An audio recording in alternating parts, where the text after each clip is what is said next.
आजच्या सेगमेंटमध्ये अगदी कमी वेळात डब्ल्यूएच क्वेश्चन कसे बनवणार. प्रत्येकाला समस्या असते की मला इंग्लिश बोलायचं आहे, मग इंग्लिश बोलायचं तर आधी प्रश्नांपासून सुरुवात करूया, सोप्यात सोपा अगदी. तर 3 काळांमध्ये आपण बोलूया, म्हणजे साधा वर्तमान, साधा भूतकाळ आणि साधा भविष्यकाळ. मग वर्तमान काळाला मी तुम्हाला एक साधी टीप दिली की साधा वर्तमान काळाचं हे सूत्र आहे, कर्ता आधी क्रियापदाचं पहिलं रूप डू डज आणि तता तिथे मराठीमध्ये लक्षात ठेवा. म्हणजे मराठीमध्ये आपण असं प्रश्न विचारू शकतो, तू केव्हा उठतो, तू कोणत्या कॉलेजमध्ये जातो, तू किती वाजता जातो, किती वाजता येतो, येते वॉटेवर. मग आता तता तिथेला वर्बला तता तिथे लावून तुम्ही अनेक प्रश्न बनवू शकता. कसे बनवायचे खाली इथे शिकवणार आहोत. दुसरा आपण बघणार आहोत S+P2 साधा भूतकाळ. त्यामध्ये पाहणार आहोत आपण की ल ला लिहिले, म्हणजे तुम्ही डब्ल्यूएच क्वेश्चन बनवा ल ला लिहिलेला, म्हणजे ॲक्शनला ल ला लिहिलं आलं पाहिजे. जसं की काय खाल्लंस, केव्हा खाल्लं, कधी आला, कुठे गेलेली, केव्हा आली, एक्झाम कधी झाली, परीक्षा कधी दिली. ह्या अशा काइंड ऑफ क्वेश्चन तुम्ही अफाट प्रश्न बनवून एन्जॉय करू शकता इंग्रजी बोलताना. त्यानंतर तिसरा आहे S+V+V फर्स्ट साधा भविष्यकाळ. तू केव्हा येशील, तू काय करशील, तू कोणाबरोबर बोलशील, हे केव्हा चर्चा होईल, केव्हा पैसे मिळतील, वॉटेवर उद्याचं.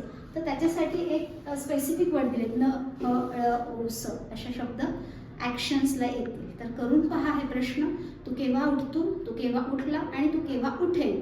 एक एक्झाम्पल घेऊन तुम्ही अनेक एक्झाम्पल्सवर इंग्रजी बोलू शकता. इतकं सोपं आहे. चला तर सेकंड सेक्शनमध्ये बघूया आपण आता हे बनवायचे कसे. मराठीत कळालं असेल तर कॉमेंटमध्ये सांगा येस कळालं म्हणून. तर पुढच्या सेगमेंटमध्ये पहा, हा एक वर्ग घेतला, गिव्ह, गेव, गिव्हन, गिव्हिंग म्हणजे देणे. V1, V2, V3, V4.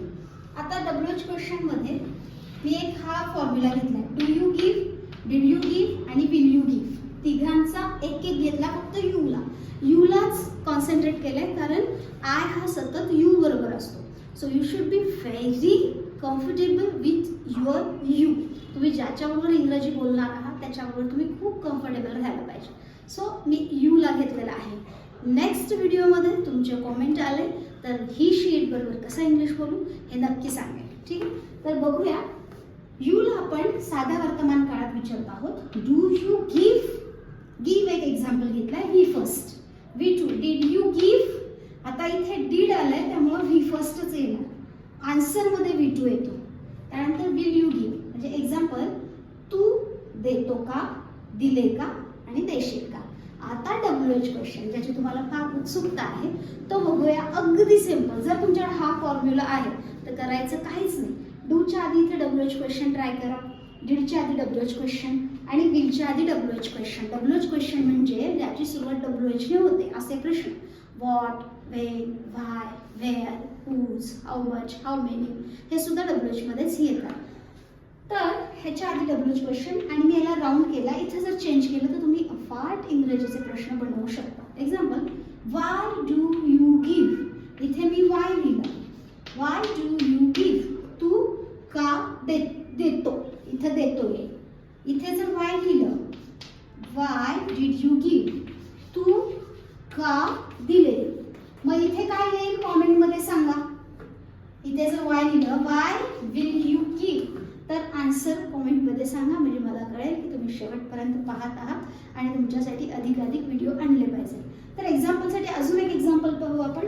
गिव्हच्या ऐवजी नेहमी आपण टेक हा वर्ब घेतो. आता जसं मी घेतलं, घेतो. How do you take my interview. तू माझा इंटरव्ह्यू कसा घेतोस.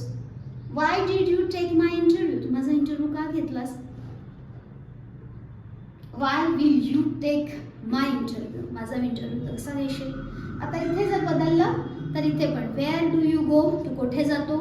Wear did you go. तू कुठे गेलेला. Where will you go. तू कुठे जाशील. तर आहे ना चमत्कारिक आणि खूप सोपं आहे. तर निश्चितच मला असं वाटतं की हे जर नीट ऐकलं तर तुम्हाला इंग्रजीची भीती निश्चित जाईल. आणि माझ्याशी कनेक्ट राहण्यासाठी कॉमेंट बॉक्समध्ये नक्की कळवा, yes yes, next next. Okay, तुम्हाला जर प्रश्न असेल तर तुम्ही विचारू शकता आणि आपण अशाच सेगमेंटद्वारे तुमचं इंग्रजीची भीती घालून तुम्ही सुंदर इंग्रजी बोलू शकता. पुढच्या सेगमेंटसाठी तुम्हाला खूप खूप शुभेच्छा. पहिल्यांदाच आला असताल तर लाईक, शेअर आणि कमेंट नक्की करा. धन्यवाद.